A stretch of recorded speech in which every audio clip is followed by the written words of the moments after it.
bismillahir rahmanir rahim wa sallallahu alal fatihil katimi wa ala alihi haqqa qadrihi wa miqdarihi azim. Assalamu alaikum wa rahmatullahi ta'ala wa barakatuh.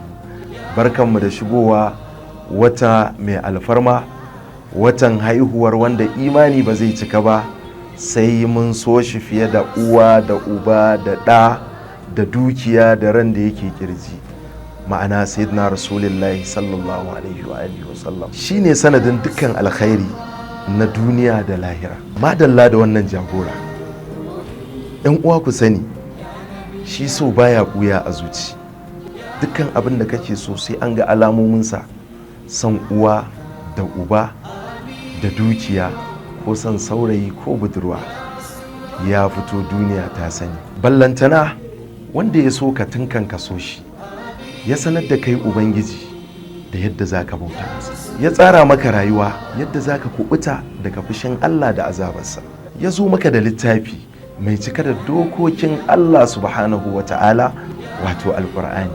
Kai magidanci ka sani, ya zama wajibi a gare ka ka ilmantar ka kuma tarbiyyantar da 'ya'yanka da abubuwa guda uku: san annabi Muhammadu alaihi salatu wassalam, da san iyalan gidansa, da kuma karatun alkur'ani mai girma, karanta tarihin manzon Allah sallallahu alaihi wasallam da faɗan martabobinsa, da kuma sauraron yabansa, da kyautata wa iyalai yana daga sila na sanya musu ƙaunar annabi sallallahu alaihi wa alihi wasallam a cikin zukatansu. Iyaye mata ku sani, shi ya 'yanta ku, ya hana a kashe ku, ya hana a kusance ku sai da sadaki da wali da shaidu.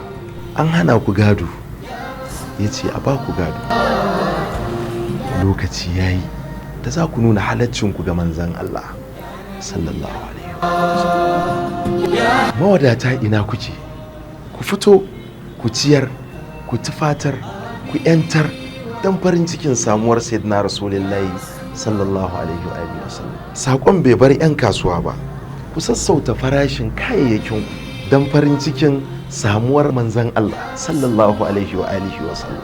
Haka zalika malamanmu, ku ƙawata makarantunku da mumbarin hudubobinku don karanta tarihi da ɗabi'un manzan Allah sallallahu alaihi wasallam. Mu ziyarci asibitoci don kyautata wa majinyata, mu ziyarci gidan marayu don kyautata musu, kai har da gidan gyaran hali.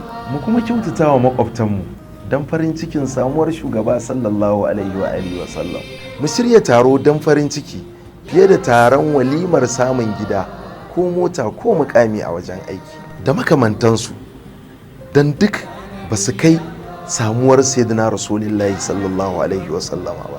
Da fatan Allah ya daɗe mu ƙaunarsa da ganin girmansa da biyayya gare shi sallallahu alaihi wasallam. Assalamu alaikum wa rahmatullahi. Ya Nabi Allah.